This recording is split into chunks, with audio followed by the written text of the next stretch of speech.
And we get answers for you in real time. September is National Suicide Prevention Month, and today we continue to share information and resources that can help.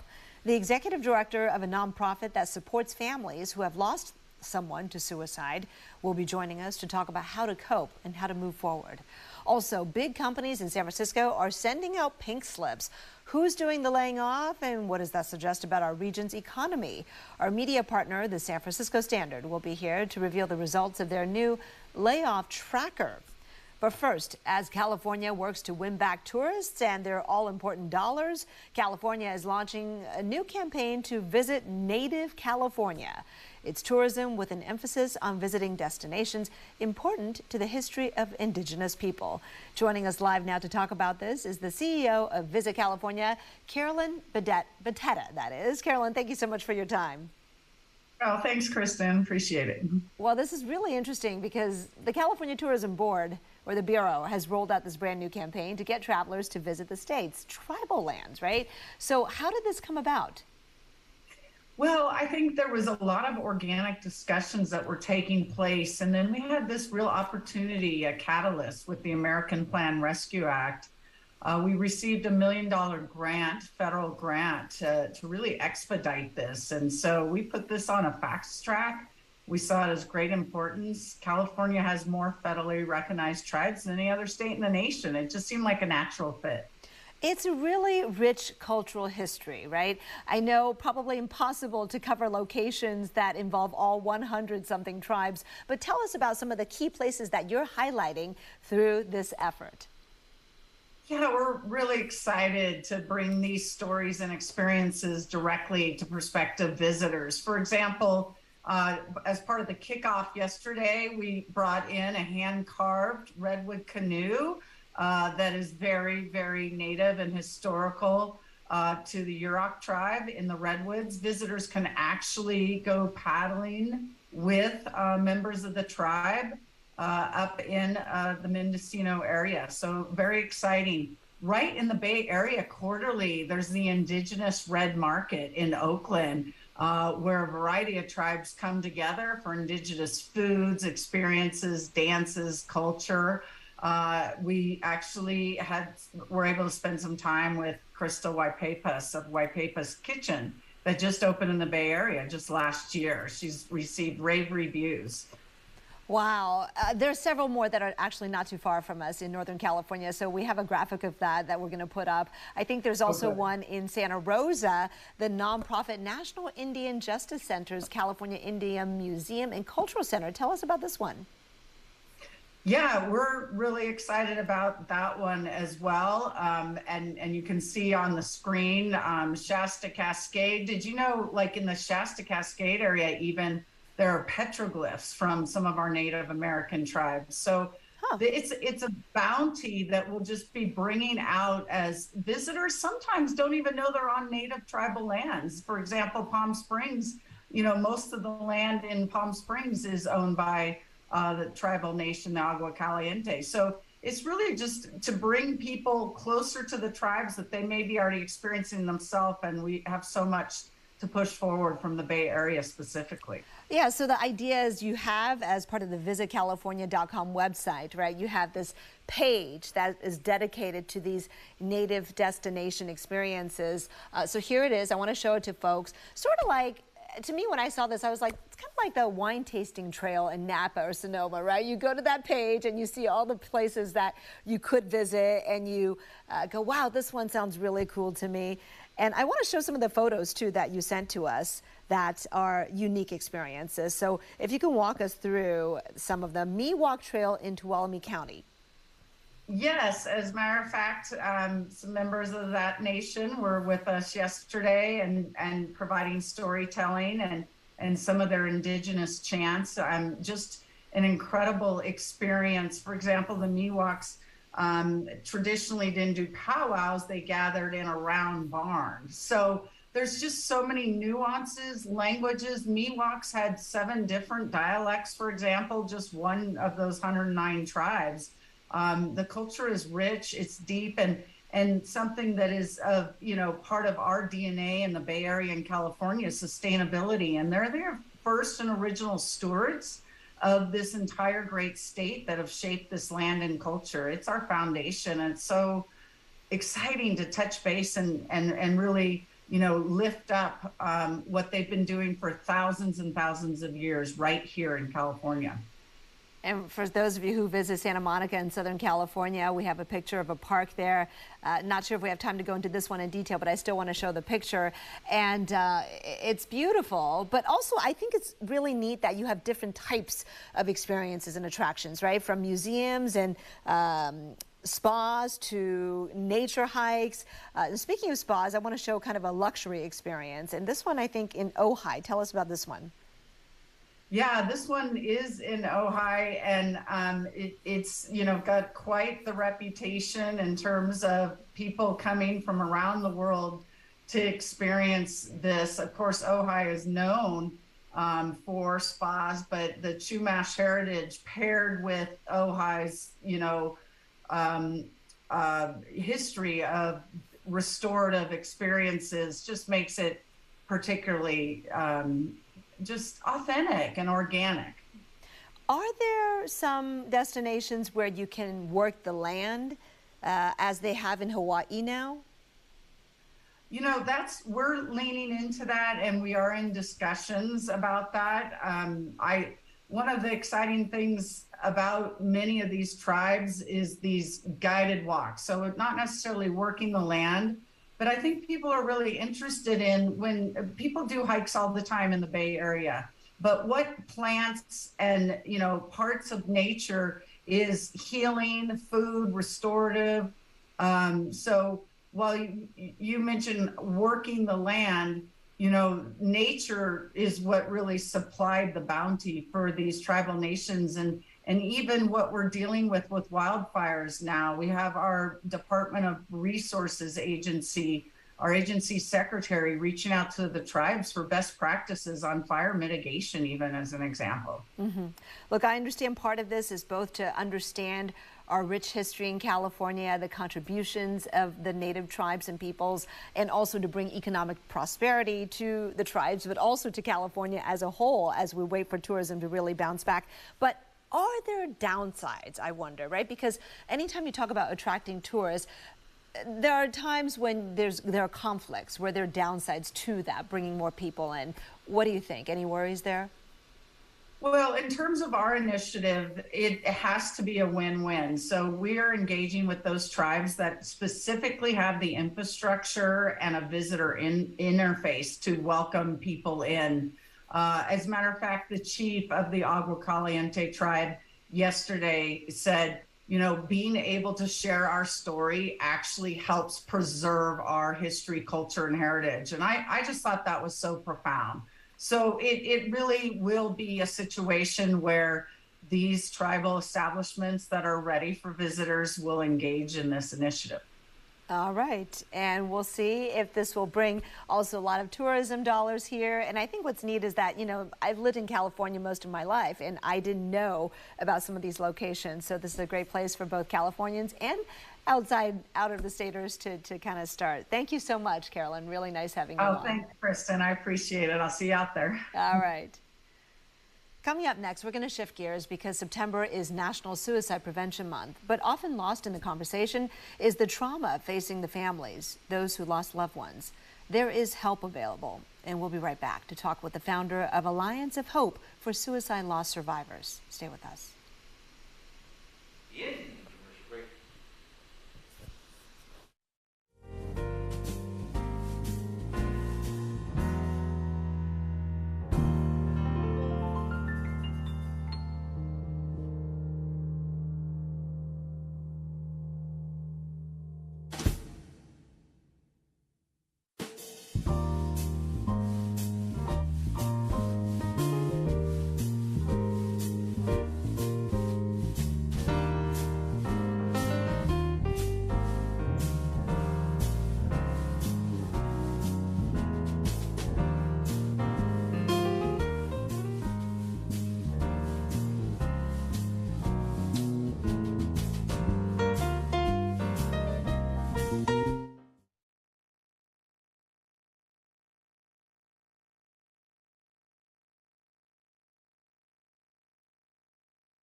2, 1. September is National Suicide Prevention Month. All month long, ABC7 is committed to having a tough but important conversation about suicide. There is a new National Suicide and Crisis Lifeline to call if you need help. That number is up there on your screen, 988. We'll keep it up at the bottom of the screen throughout the segment today. And as we bring you more resources, we want to tell you about a nonprofit that provides 24/7 online grief support to those who have lost a loved one to suicide. Joining us live now is Ronnie Walker, founder and executive director of the Alliance of Hope for Suicide Loss Survivors, which serves hundreds of people here in the Bay Area. Ronnie, thanks for coming on the show. Thank you so much for having me. Thank you. We know the numbers when it comes to suicide in the U.S. The CDC says about 45,000 per year, one every 11 minutes, but we don't really look at the number of loved ones left behind. And that's a vast number, isn't it? It is, and no one really knows exactly the number, but the best estimates are 6 to 8 people are profoundly impacted for each person who dies by suicide. There are some estimates that take it up to over 100, but for the most part, we go with 6 to 8. So that would make between about 300 and 400,000 loss survivors, suicide loss survivors in the United States each year. And many millions, about 4 to 5 million across the planet every year. That is a lot of people facing that devastating trauma. You are a mental health counselor and you are a loss survivor yourself. What did you go through after losing your stepson to suicide? Yes, thank you for asking. Well, my stepson, Channing was his name, ended his life in 1996.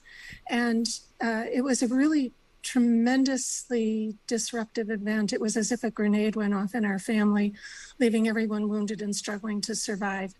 And there wasn't anything in my traditional training as a counselor. The fact that I was a mental health counselor made no difference at all. It was just a shattering experience. And then a number of years later, as I just kind of regained my footing, about 13 years later, I began to see that there was a real lack of support and attention on the loss survivors. We were doing a lot of work to research suicide prevention and a lot of money going into that. But the loss survivors didn't have the services available to them. And one of the prevailing conversations among survivors was, you never get over it, you just learn to live with it. You've joined the club no one wants to belong to. And I just thought at that point in time, perhaps we could launch a website that would provide more hope and more information, and didn't know if anybody would come. It was a kitchen table project, but people began to come from all over the world. So these days, the Alliance of Hope serves tens of thousands of people, and we have so many wonderful volunteers and a wonderful community that has joined, particularly to reach out to people newly bereaved. So we're looking at the website for Alliance of Hope, and I can see that you offer a variety of services and support to people who have lost loved ones. Talk about some of the ways in which you can support people, like when they come to your website. I know it's 24/7 and I know it's online. What do you do? Yes. Well, if you go to that Find Support section, they're in the navigation bar, you can find a number of things that we offer. You'll see that we have a community forum over on the left there. There's a picture of it. We have a community forum that has over 21,000 suicide loss survivors. And we get hundreds of messages every year from people who are using that, saying that it's their lifeline. It allows people to connect with other people who understand what they're going through. And it's really a culture of kindness. We have about 60 volunteers on that forum, ensuring that it's just a very welcoming place. And it's something I'm terribly proud of, because in this divisive political time, we've had nothing go on. All the things that normally divide people just fall away, and there's just a commonality of understanding of what it means to lose a loved one to suicide. So we have our community forum. We do online consultations through Zoom. We have a website that is very deep in information about the survivor experience, so people can look up and begin to understand a little bit about what they're going through. It's not going to take away the tremendous pain, but it'll at least let them know that it's normal and that it will dissipate. Everything that we do has hope woven inside of it, and companionship and kindness. The first two words of our mission statement are kindness matters. Mm-hmm. Kindness and finding someone in a community that understands what you're going through without judgment, right? Like the Alliance of Hope, I understand you've undertaken a campaign this month to really increase awareness in terms of the complexities of suicide and the loss facing survivors. Tell us, what is your goal? Yes, we actually began this campaign 4 years ago. We noticed that the survivors on our forum were talking about the amount of guilt that they felt when they saw suicide prevention messaging. Mm-hmm. And they were feeling that they missed the signs, or they were confused because they saw no signs, or they had somebody who had a lot of signs and a lot of mental health issues and tried to get them help, and they couldn't. And so it was a little bit difficult. There was a lot of upset among loss survivors about some of the messaging. And what we did was take on an initiative to just let people know that suicide is a very complicated issue, that sometimes there are signs and you do everything you can think of and you still lose somebody. And sometimes there are no signs. People are really blindsided. And it's just a complicated issue. And we also wanted people to know, it's twofold. We want people to know it's a complex issue, but also that the survivors are really there and they need support. They need kindness and just all kinds of support to be able to get through what they're going through. I often say that when people lose someone to suicide, they're catapulted onto a journey of grief. And that's not a short journey. It's not days and weeks, it's months and years. And they're really catapulted into an abyss, and they struggle to survive. In the aftermath, suicide loss survivors are almost 10 times more likely to have suicidal thoughts in the initial months than the general public. Well, and there have been studies.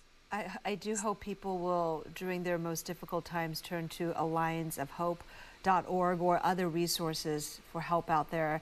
And Ronnie Walker, I want to thank you for coming on. Also, once again, remind our viewers that in addition to Alliance of Hope, there is the new 988 national hotline where you can also get help. Again, 988 is that number. And of course, you can also go to abc7news.com/takeaction for more local resources.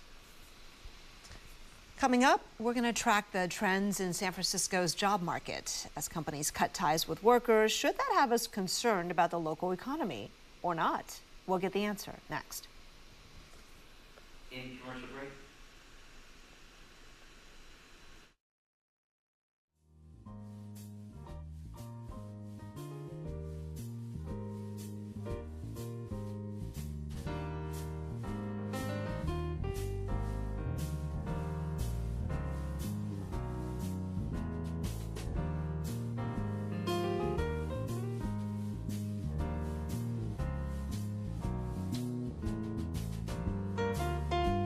Yes, I can hear you.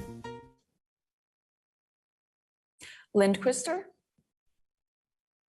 Yes, thank you.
7, 6, 5 seconds, 4, 3, 2, 1. Our media partners at the San Francisco Standard have been following the ebbs and flows of the city's employment situation since the start of the pandemic. Today, they've published a new article about a new round of major layoffs at Twilio, a cloud communications provider based in San Francisco. 800 employees are being let go. That's about 11% of its workforce. The Standard is launching a new layoff tracker to track which companies and industries are contracting. Joining us live now to talk more about layoff trends and what we can learn from the Standards tracker is data editor Liz Lindquister. Liz, thanks for coming on the show. Thanks for having me. So what's the idea behind this new tracker? Yeah, so our tracker has actually been in place since January of this year. Ever since economic conditions started to worsen across the country, we were interested in tracking layoffs, particularly in the tech industry, but now across pretty much all industries in San Francisco to see how it was impacting city residents. All right, so let's take a look at the layoff tracker that is accompanying your story, and maybe you can walk us through some of the highlights here. Yeah, so over the summer, there was a definite peak in layoffs across industries, but particularly in tech and information services. And just this last week, San Francisco went above 10,000 layoffs in the past year.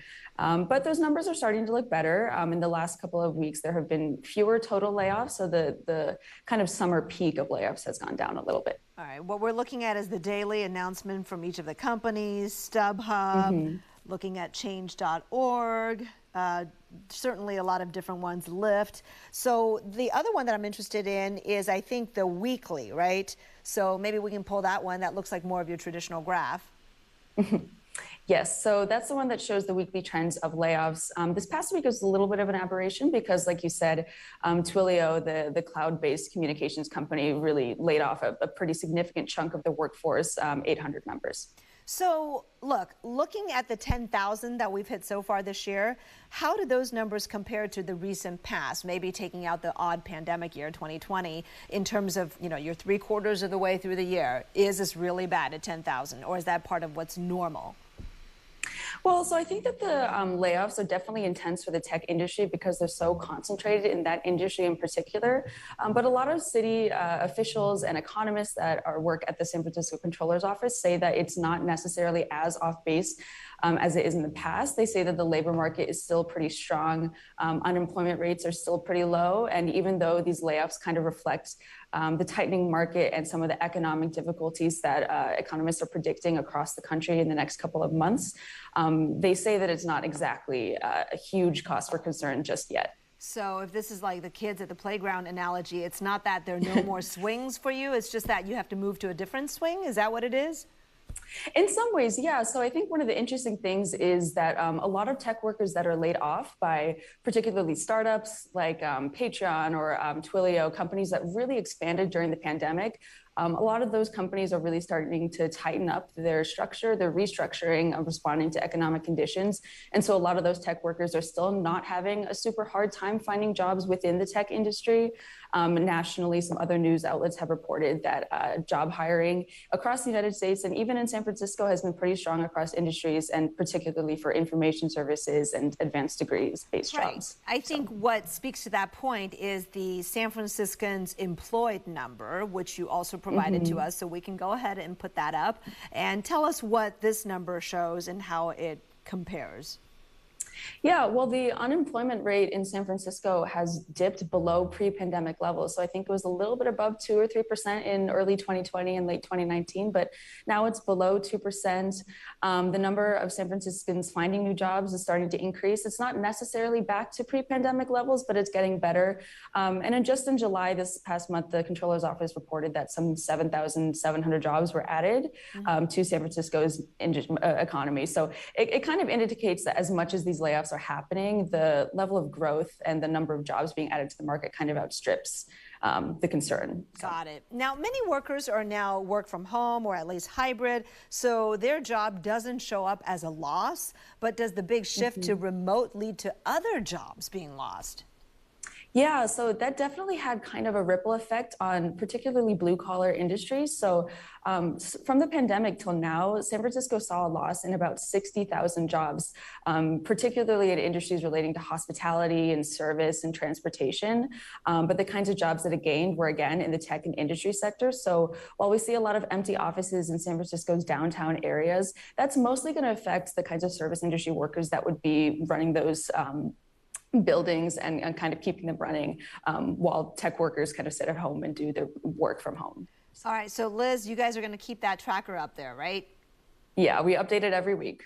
All right, really useful information. Liz Lindquister, thank you so much for coming on to share your work there. You can also check out more of the Standard's other original reporting on their website, sfstandard.com. And ABC7 will continue to bring you more segments featuring the Standard's city-focused journalism. We'll be right back with more.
Thanks so much for joining us on this interactive show, Getting Answers. We'll be here every weekday at 3 on air and on live stream answering your questions. Stay tuned for ABC7 News at 4. We'll show you how some wine industry experts are taking matters into their own hands to prevent wildfires. See you then.